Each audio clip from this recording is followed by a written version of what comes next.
To ASG. ASGIS believe in quality, commitment, and success. Current affairs program dedicated to the students who is absolutely inspired to crack this exam. The source of news is the Hindu newspaper and Indian Express. Targeted infra push can reignite economy. Targeted infra push can reignite economy. RBI dash tax 5 areas to spur progress. RBI Governor Shaktikant Das called for the targeted infrastructure push to help give impetus to the economy, addressing the CII National Council on Monday. Mr. Das said, notwithstanding the progress made in infrastructure sector, large gaps still remain. There is clearly a need for diversifying financing options. He adding that a big push to certain target mega infrastructure project could reignite the economy. He also mooted the idea of north-south and east-west expressway together with high-speed rail corridors, both of which would generate large forward and backward linkages for several other sectors of the economy. Infrastructure was one of the 5 sectors that Mr. Das identified as capable of the bolstering the economy. The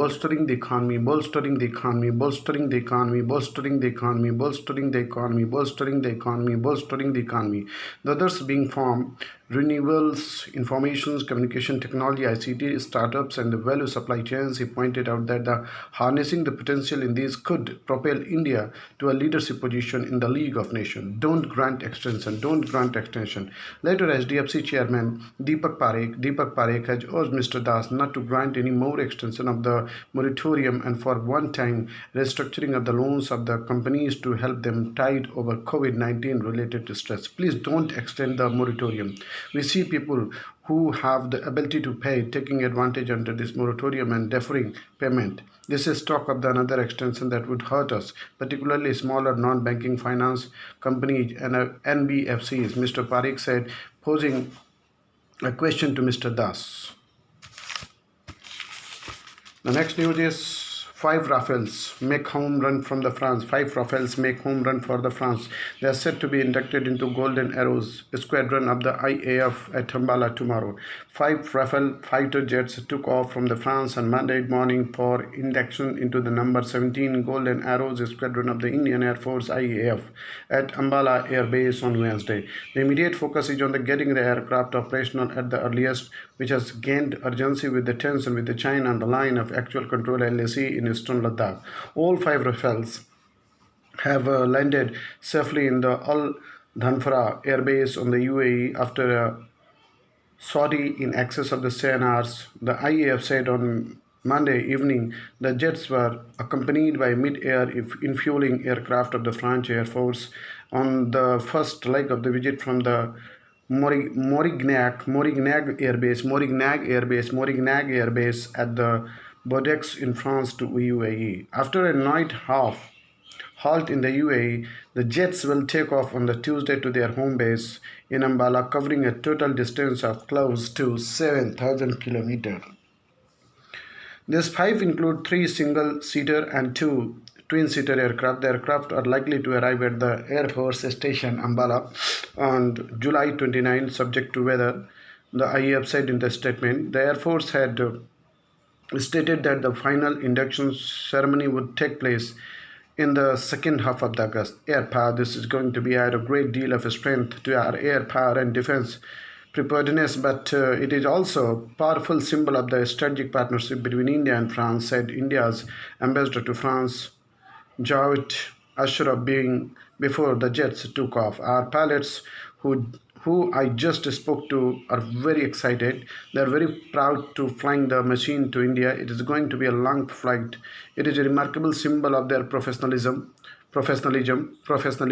endurance, and the skills that they have acquired during their training, that they are able to do this with the mid-air refueling in just a single stop en route to India, which is annually quite a long distance, he said.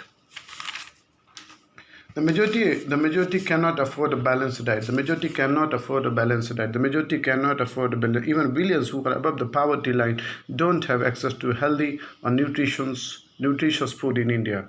New analysis from the Food and Agriculture Organization FAO shows the hundreds of millions of people in India have the international poverty line $1.90 purchasing power parity PPP per person per day cannot afford a healthy or nutritious diet. This analysis confirms the fact that the problem of poor nutrition in India is largely on account of the unaffordability of the good diets and not on account of the lack of information on the nutrition and the taste or cultural preferences.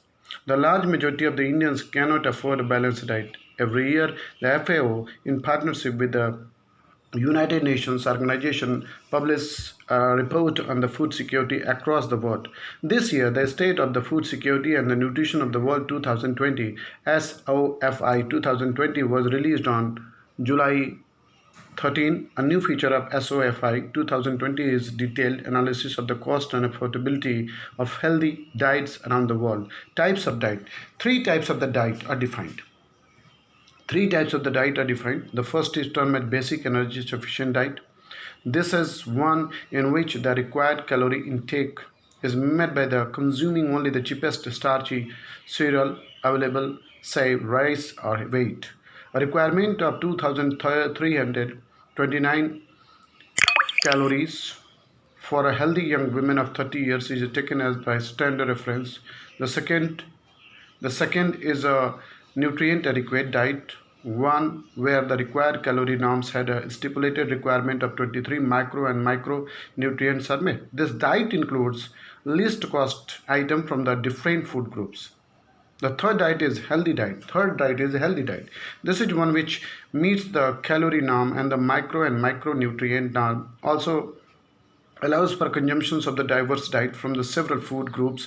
Defining a healthy diet is a more complex than other two diets. The FAO uses actual recommendations for selected countries. The Indian recommendations include consumptions of the items from six groups: starchy staples, protein-rich food, legumes, meat and eggs, dairy, vegetables, fruits and fats. An opportunity an opportunity to reshape healthcare, an opportunity to reshape healthcare. The COVID-19 pandemic may have unwittingly led to some desirable changes. The challenges is to build on this. The COVID 19 pandemic has massively disrupted our lives. Besides direct devastations of health and epidemic, and the lockdown have had myriad indirect effects, be it on the environment, livelihoods, or the supply chains. There has been a lot of discussion around lack of the capacity of our healthcare system to fight this epidemic. But the impact of the COVID-19, the lockdown, on the business of the healthcare has not been explained. This has an important bearing on the large arena of the healthcare our citizen in the near future. Care and the COVID impact. Care and the COVID impact. Indian healthcare has been increasingly privatized over the last few decades. This has led to intense market competition, and a uniquely unregulated form of healthcare has thrived. It has also been marked by several questionable practices. These have been under the media and the public ear, leading to a huge trust deficit. Will the changed milieu have an impact on this? How will this affect care of this condition? COVID-19 has led to a dramatic reduction in the numbers of the patients seeking care. This is especially true of the planned non-urgent problems, including procedures and surgeries. Needed a map for India's foreign policy. Needed a map for India's foreign policy. Needed a map for foreign policy. In the backdrop, the setbacks, especially in the neighborhood, the country has reconsidered the diplomacy trajectory.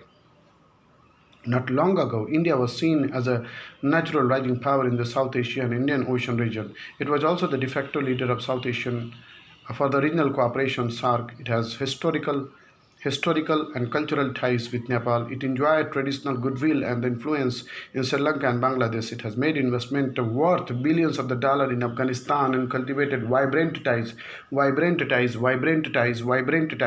the post-Taliban stakeholders in Kabul. It had committed itself to multilateralism, and the Central Asian Connectivity Project, with Iran being its gateway. It was competing and cooperating with China at the same time, while the long border between the two countries remained largely peaceful.